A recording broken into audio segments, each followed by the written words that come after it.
آج کی special class کا پہلا سوال ہے منتشا صاحبہ کا۔ ان کا سوال یہ ہے کہ اس وقت سوشل میڈیا پر اور عوامی سطح پر پڑھے لکھے طبقے میں بھی اسرائیل کے جتنے بھی پروڈکٹس ہیں، اسرائیل یہودی کنٹری ہے جو کہ ناجائز کنٹری، یعنی فلسطین پر یہ مظلوم بن کر بے سہارا اور کمزور بن کر مدد حاصل کرنے کے لیے پہنچا۔ فلسطین کے مسلمانوں نے اس کو جگہ دی اور پھر اس بدبخت نے اپنا تسلط اس طریقے سے قائم کر لیا کہ وہاں پر اسرائیل کے نام سے ایک ریاست کو قیام بخشا، اور اب یہ پورا ملک ہے اور فلسطین کو کھا جانا چاہ رہا ہے۔ غزہ پر اور فلسطین پر بے تحاشا ظلم کا ایک سلسلہ بہت دنوں سے چل رہا ہے، تقریباً سال 2 سال کا یہ عرصہ ہے، اور مختلف حالات میں مختلف وقتوں میں جنگ بندی معاہدے کی وجہ سے جنگ بند ہوتی ہے، لیکن پھر سلسلہ شروع ہو جاتا ہے۔ وہاں کے مسلمان جو ہے بڑی استقامت کے ساتھ یہودی ظالموں کا مقابلہ کر رہے ہیں، بچے شہید ہو رہے ہیں، نوجوان شہید ہو رہے ہیں، خواتین اور مرد حضرات، اور در حقیقت اہل حقہ کی جماعت فلسطین میں ہی۔ اللہ کے رسول صلی اللہ علیہ وسلم نے فرمایا میری امت میں ایک جماعت ایسی ہوگی جو حق پر قائم ہوگی اور وہ کسی سے نہیں ڈرے، اور لوگ اس کو تنہ تنہا چھوڑ دیں گے، اس کی مدد نہیں کریں گے۔ چنانچہ اس دنیا کے نقشے پر موجود بہت سارے مسلم ممالک ہیں، لیکن وہ مسلم ممالک خاموش ہیں اور اسرائیل کے خلاف جنگ بندی کی ہمت اور جرأت نہیں رکھتے، اور فلسطین اور غزہ جو ہے ظلم سہتا ہوا تنہ تنہا کھڑا ہے۔ ایسی صورت میں جو ہے فلسطین کے مسلمانوں کا جو دشمن ہے وہ تمام دنیا میں بسنے اور رہنے والے مسلمانوں کا بھی دشمن ہے۔ تو اسرائیل ہمارا بھی دشمن ہے، جس طریقے سے فلسطینیوں کا دشمن ہے اسی طریقے سے ہمارا بھی دشمن ہے، اس لیے کہ اللہ کے رسول نے فرمایا المؤمن للمؤمن کالبنیان، ایک مومن دوسرے مومن کے لیے ایک عمارت کی طرح ہے، یشد بعضہ بعضا، کہ عمارت کا ایک حصہ عمارت کے دوسرے حصے کو مضبوط رکھتا ہے۔ ایک حدیث میں فرمایا تمام ایمان والے بھائی بھائی ہیں، ایک حدیث میں فرمایا تمام ایمان والے ایک جسم کی مانند ہیں، اور جسم کے کسی بھی حصے میں درد ہوتا ہے یا ٹیس ہوتی ہے تو اس درد اور ٹیس کو پورا جسم محسوس کرتا ہے۔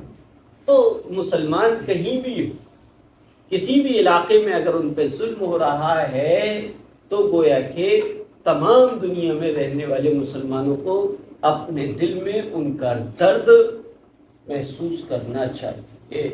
یہ اگر درد کسی کے نہیں ہے وہ ایمان کے لیول اس کے یہاں پر بہت ہی کم ہے۔ تو اب سوال یہ اٹھتا ہے کہ اسرائیلی پروڈکٹس کا استعمال کیا حرام ہے؟ کیونکہ اسرائیلی پروڈکٹس کا بائیکاٹ کرنے کا جو سلسلہ شارٹ ویڈیو میں، لانگ ویڈیو میں، اور انسٹا پر، فیس بک پر، ٹیلی گرام پر، اسی طریقے سے یوٹیوب پر یہ سلسلہ آ رہا ہے، اور اس میں مسلسل یہ دکھایا جا رہا ہے کہ اسرائیلی پروڈکٹس کا بائیکاٹ کیا جائے، تو اب ہمارے لیے کیا سمجھنا چاہیے کہ ہمارے لیے بھی یہ حکم ہے کہ ہم بائیکاٹ کریں یا نہیں کریں، اور بائیکاٹ کرنے کا یہ فیصلہ صحیح ہے یا نہیں ہے، اور یہ ہے کہ اگر مسلمان اسرائیلی پروڈکٹس کا کوئی استعمال کرتا ہے تو اس کا استعمال کرنا حرام ہے یا ناجائز ہے نا؟ اور کیا اس سلسلے میں کوئی فتویٰ آیا ہے یا کوئی حدیث میں ہے یا قرآن میں آیا ہے؟ تو ان تمام سوالات کے جوابات دینا ہے۔ پہلی بات تو یہ ہے کہ اپنے ملک میں اعلانیہ طور پر کسی عالم کی طرف سے یہ نہیں کہا گیا کہ بائیکاٹ کیا جائے۔ البتہ پڑوسی ملک پاکستان میں پائے کے عالم، بڑے عالم، عالمی ورلڈ لیول پر لیول کے عالم مفتی تقی عثمانی صاحب ہیں اور ان کے رفقا ہیں، اور اس پلیٹ فارم پر انہوں نے پاکستان میں موجود بریلوی علماء کو بھی اپنے ساتھ لیا اور ایک منچ سے، پلیٹ فارم سے یہ کہا کہ اسرائیل کے پروڈکٹس کا استعمال کرنا حرام۔ یہ ان کی طرف سے ہے، انہوں نے تو بہت جہاد کا بھی حکم دے دیا ہے۔ تو ایسی صورت میں یہ بالکل صحیح ہے، ہاں ان کا اعلان بھی بالکل صحیح ہے، کیونکہ حدیث شریف میں ہمیں اس کی مثالیں ملتی ہیں، سیرت میں ہمیں اس کی مثالیں ملتی ہیں۔ اللہ کے رسول صلی اللہ علیہ وسلم جب مدینہ فروکش ہو گئے، مکہ سے ہجرت کر کے مدینہ آ گئے، تو غزوہ بدر اسلام کا پہلا معرکہ پیش آنے سے پہلے، بلکہ غزوہ بدر کے پیش آنے کا جو ریزن اور سبب تھا وہ یہی تھا کہ اللہ کے رسول نے دشمن کی معاشیت پر وار کیا تھا۔ ملک شام سے جو کفار مکہ کا قافلہ تجارت کے لیے آ رہا تھا، اس قافلے کی طاق میں اور گھات میں صحابہ اکرام کو بھیجا، جس کو سریہ کہتے ہیں۔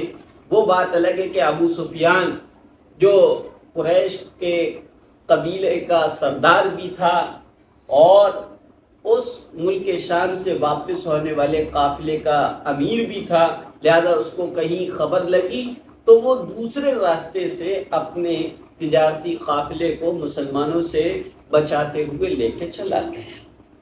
تو وہ پتہ یہ چلا کہ دشمن کی جو کمر توڑی جا سکتی ہے وہ یہ مالی اعتبار سے اس کو نقصان پہنچایا جائے، اور الحمدللہ مسلمانوں میں بیداری آئی ہے، اس قدر بیداری آئی ہے کہ میں کل پڑھ رہا تھا کہ 3 ارب یا خرب جو ہے ان کے پروڈکٹس، یعنی صرف کولڈ ڈرنک کی کمائی ہوا کرتی تھی، لیکن اب وہ گھٹتے گھٹتے کروڑ میں آ گئی، یعنی خرب سے ارب اور ارب سے کروڑ میں آئی، اور کروڑ بھی انشاءاللہ اگر اس طرح کا سلسلہ بائیکاٹ کا چلتا رہا وہ بھی ختم ہوگا۔ بہرحال بہت بڑا نقصان اسرائیل کو ہوا ہے۔ لوگ یہ کہتے ہیں کہ ہمارے ایک بائیکاٹ کرنے سے کیا فرق پڑے گا؟ نہیں، فرق بہت پڑے گا۔ دوسرا یہ ہے کہ اب اسرائیل کے پروڈکٹس بہت سارے، کچھ پروڈکٹس دوائیوں کی صورت میں ہیں، کچھ استعمالی چیزوں کی صورت میں ہیں، کچھ کھانے پینے کی چیزوں سے وابستہ ہیں۔ تو یہ کہا گیا کہ وہ اسرائیلی پروڈکٹس جس کا استعمال انتہائی ناگزیر ہے، یعنی اس کا استعمال کرنا ایک ضرورت ہے، تو اس کو استعمال کر لیا جائے، اور وہ پروڈکٹس جن کا بدل ہمارے ملک کا کوئی پروڈکٹس کر رہا ہے تو ایسی صورت میں اسرائیل کے پروڈکٹس کا استعمال نہ کیا جائے، اور بہتر یہ ہے کہ اسرائیلی پروڈکٹس جتنے بھی ہیں ان کو خریدا ہی نہ جائے۔ اگر کسی بھائی نے خرید لیا، مسلم دکانوں پر آ گیا ہے، اب مسلم دکانوں سے اس کو لینا اور اس کو پانی میں بہانا یہ فضول خرچی ہے۔ ہاں، اگر کوئی اعلیٰ درجے کا ایمان رکھتا ہے تو وہ اپنے مال کو جو اس نے خرید چکا ہے اس کو نہ بیچے اور اس کو کیا ہے پانی میں بہا دے، اور ایک یا روڈ پہ ویڈیو بنا کر اس کا بائیکاٹ کرتے ہوئے اس کو برباد کر دے، تو انشاءاللہ لوگوں پر بہت اثر پڑے گا، اور اتنا اثر پڑ رہا ہے۔ پرسوں ترسوں کی بات ہے، ایک صاحب ملے مجھ سے، کہا کہ مفتی صاحب کیمپا کی ہمارے یہاں شارٹ ہو گئی ہے، کیمپا نہیں مل رہی ہے۔ انہوں نے تھمس اپ لے کیا لے لی تھمس اپ، وہ پی رہے تھے، کہہ رہے تھے کہ مجھے اس کا مزہ نہیں لگ رہا تھا، جیسے ہی میں تھمس اپ پی رہا تھا ایسا لگ رہا تھا جیسے میرے منہ میں خون جا رہا ہے، کیونکہ ایسی ویڈیو چل رہی ہے نا کہ اس نے کیا ہے وہ برگر کھایا ہے یا کچھ اور کھایا تو وہ جاتے ہی منہ میں بوٹی بن گیا یا خون بن گیا، تو بہرحال اس کا اثر ہے۔